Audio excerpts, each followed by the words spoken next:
prieks atkal būt jūsu priekšā. Mēs turpinām partnerattiecību tēmu, un mans vārds ir Līva Spurava. Es esmu geštalterapeite un psiholoģijas centra Saukta radītāja. Mans vārds Edgars.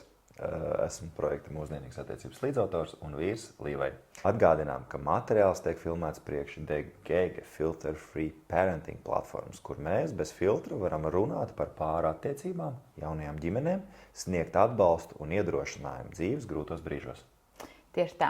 Un šoreiz, kā jau es minēju, mūsu tēma ir partnerattiecības, jeb, kas notiek ar pārattiecībām, tad, kad pārstarpā ienāk bērniņš. Lūk, tad tiek piedzīvot pirmā lielā krīze, vai ne? Kas tad īsti ir krīze? Nedošu jums nekādu teorētisko definīciju, kas ir krīze, bet izstāstīšu jums tādiem vienkāršiem vārdiem. Lūk, krīze ir tas brīdis, kad pa vecam vairs nav iespējams, bet pa jaunam vēl neprotam. Jā, tā ir tāda dzīves brīdis, vai tas ir tīri personīgi katram individuāli, vai tas ir attiecībās, vai tas ir ģimenes starpā.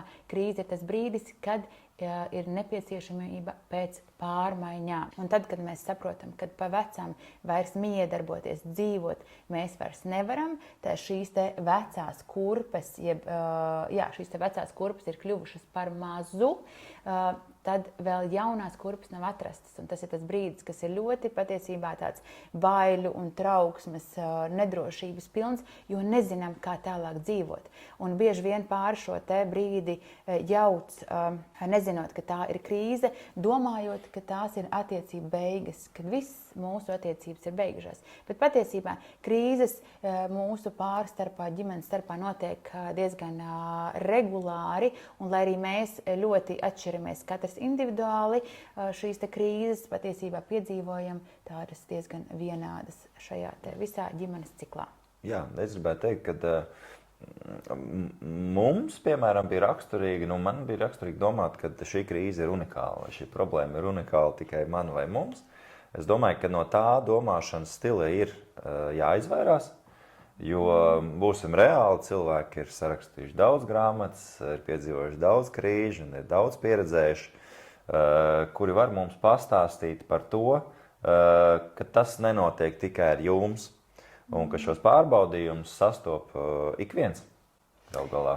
Jā, un viņi patiesībā diezgan cikliski. Viņi notiek tātad pārim iepazīstoties, tas ir pirmais gads, pēc tam nākošā krīze, kas var piemeklēt, tā ir aptuveni ap 7 gadu kopdzīves, ja viņiem bērniņu vēl nav tajā laikā. Tad nākošā lielā krīze, kas ir pēc pirmā bērniņa ienākšanas ģimenē, un kas atkārtojas ar katru nākošo bērniņu, varbūt ne tik spēcīgi, bet atkārtojas.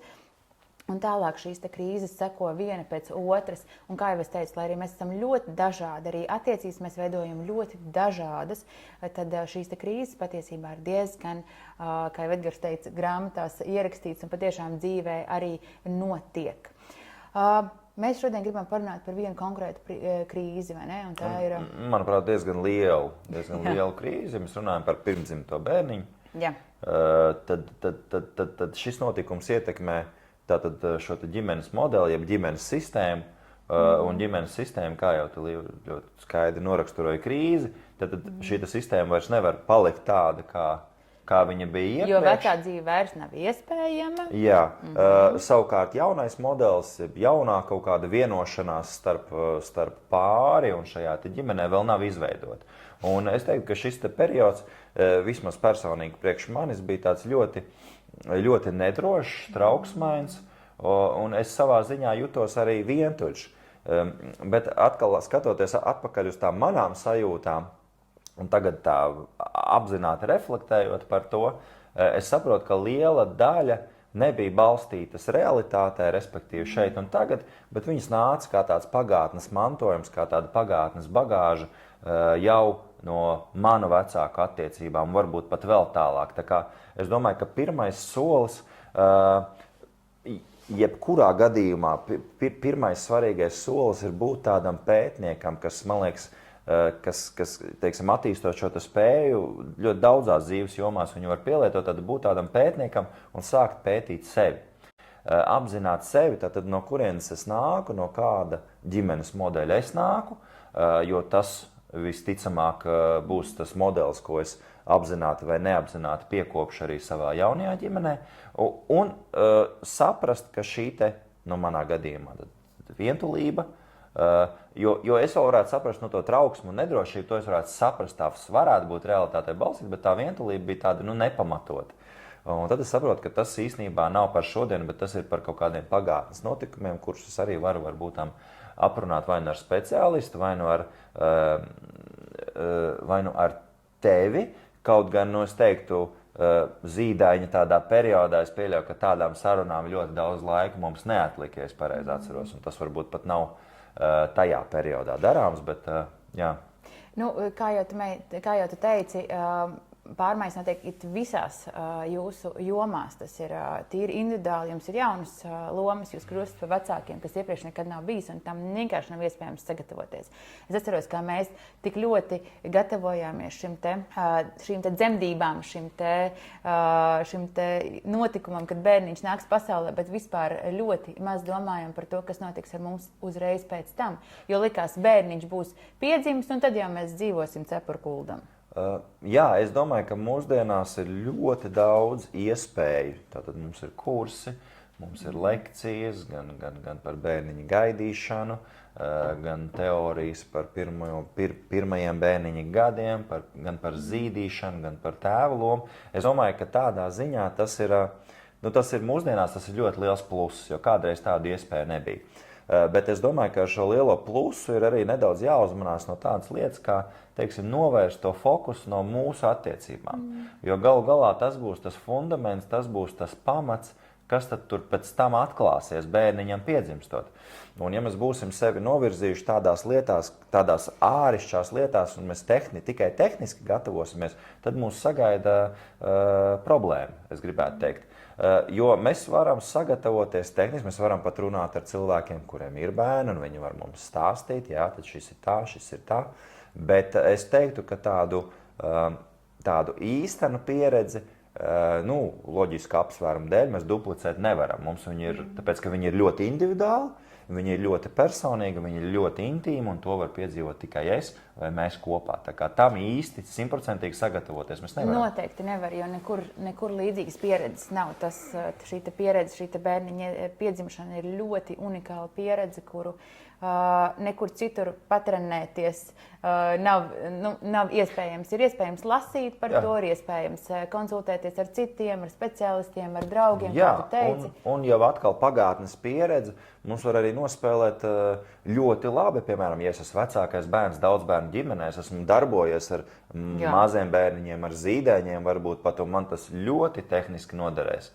Bet, piemēram, es personīgi esmu vienīgais bērns, un tas uzreiz jau man tagad skatoties atpakaļ, ka tas jau savā ziņā nolemj tādiem lielākiem pārbaudījumiem šajā sfērā, jo gluži vienkārši tādas pieredzes nav bijušas. Tā kā pagātnes pieredze, protams, ka ne tikai negatīva, viņa var būt pozitīva, un mēs varam jau kaut kādas tās iezīmes jau saprast un zināt, ko mums darīt. Jā, protams, tu runā arī par to pagātnes pieredzi, kam ir liela loma. Es arī runāju par to mūsu pagājušā mēneša lekcijās par vecāku stresu, kas var radīt šo te vecāku stresu, ko acīm redzam, to arī esi piedzīvojis no šīs te jaunās lomas, jo arī es esmu viņu piedzīvojusi. Un ne tikai tas, kāda man ir bijusi šī te pieredze ar maziem bērniņiem, pašai esot jaunākai, vai man ir bijušas māsas vai brāļi, vai man ir bijušas varbūt tuvas māsītes, brālēni, kuri bijuši jāauklē, tam tiešām ir tātad liela nozīme. Starp citu, tiem, kuriem aug meitiņas ģimenē, ļaujiet spēlēties viņām ar lellēm un bebīšiem. Tāpat tās, kā ja jums ir iespēja viņas vest jau aptuveni no 4 gadu vecuma, socializēties ar maziem zīdainīšiem, tas ir brīnišķīgi. Jo tādā veidā mazas meitnītes trenējas šajā te mātes lomā, un tas ir brīnišķīgi, jo tas iedod tādu kā pamatu tālāk viņas mātes lomai, tad, kad viņa pati kļūs par māti. Bet tas, ko es gribēju teikt, kad svarīga ir šī pieredze arī, kāda ir bijusi bērnībā, tad, kad mēs paši dzimām. Kāds ir, cik ļoti mūsu mamma ir spējusi, piemēram, emocionāli pieslēgties tam bērniņam. Kā viņi ir piedzīvojuši šo te jauno savu mammas lomu, cik viņai ir bijis viegli adaptēties, kāda viņai ir bijusi pieredze. Varbūt arī viņa tik ļoti lielu stresu jūt no šīs te jaunās vecāku lomas, ka piedzīvo pēcdzemdību depresiju. Un tad just bērniņā vajadzības atsaukties uz viņa signāliem, pēc saucieniem ir ļoti, ļoti grūti, jo mamma pati emocionāli netiek galā. Un līdz ar to mēs kaut kur aizmugurē šeit zemapziņā noglabājam šo informāciju, un viņa var brīnišķīgi snaust visu to laiku, kamēr mēs neesam vecāki, bet kad kļūstam vecāki, viņa pēkšņi nāk pāri kā lavīna. Pēcdzemdību depresiju skatījos ar arī īsta lieta vīriešiem. Yes. Tā ir, ja? Tā ir. Jā, arī pēcdzemdību depresija. Jo, ko nozīmē pēcdzemdību depresija? Tās ir grūtības adaptēties jaunajai lomai, grūtības adaptēties mammas lomai vai adaptēties tēva lomām. Sava veida kā krīze, jā, to varētu tā minēt, bet ne visi to piedzīvo. Tam ir daudz dažādu faktoru, kas ietekmē tās attīstību.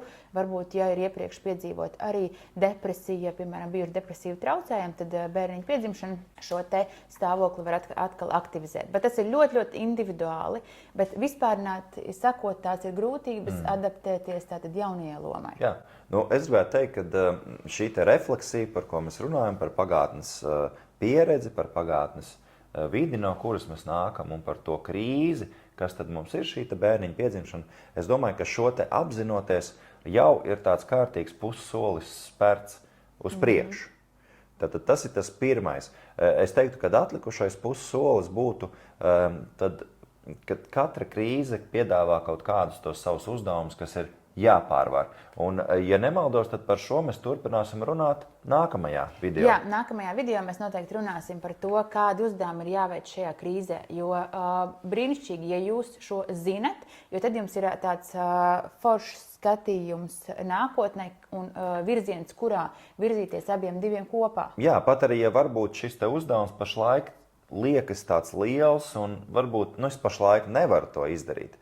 Bet, kā jau minēju, pavērs skats un apziņa par to, kur mēs esam tagad, un ka mums iet grūti varbūt, bet ka mēs esam kopā, un mēs redzam tos uzdevumus, kas ir jāpild. Es domāju, ka tas jau ir jau tāds, es teiktu, tāds cerību pilns skats uz nākotni. Jā, un ņemiet vērā, ka neviena krīze nav īslaicīga, tādā ziņā, ka viņi nav iespējams atrisināt ļoti, ļoti ātri. Tas prasīs daudz jūsu spēka, enerģijas, domu, laika, sarunu. Ļoti daudz atceros to, kad neatceros, cik ilgā laikā mēs abi divi tikām cauri šai te pirmajai krīzē. Bet atceros, ka bija bieži, man asociējas ar tādiem tumšiem vakariem un sarunām un asarām par to, kā es jūtos. Atceros pirmais laiks, kad arī tu pats atvēries tam, kā tu pats jūties par šo visu situāciju. Un tad mēs abi nonācām tādā situācijā, mēs nezinām, ko darīt, ir grūti, ir smagi, gluži attiecības beigt negribās, bet kā mēs dzīvosim kopā. Un šis te laiks, šis tāds neziņas pilnais, nedrošības pilnais, trauksmes pilnais, baiļu pilnais laiks, kas patiesībā nozīmē pārmaiņas, ir grūti izturams. Un tāpēc mēs arī runāsim, kur tad smelties tos resursus, lai mēs spētu abi divi iziet tai kopā cauri, jo krīzē vienmēr ir divas iespējas. Vai nu tajā palikt, ja mēs ignorējam situāciju, ja mēs cenšamies neredzēt to, kas notiek, izlikties, ka viss ir kā pa vecam, vai iet tai cauri, iet šīm te grūtībām cauri jau kā komandai, un iznākt ārā vēl stiprākiem un tuvākiem. Un tāda vispār arī krīzes mērķi. Krīze ir domāta, lai mēs attīstītos. Tieši tā. Labi, turpinam tad nākošajā lekcijā, vai ne? Paldies!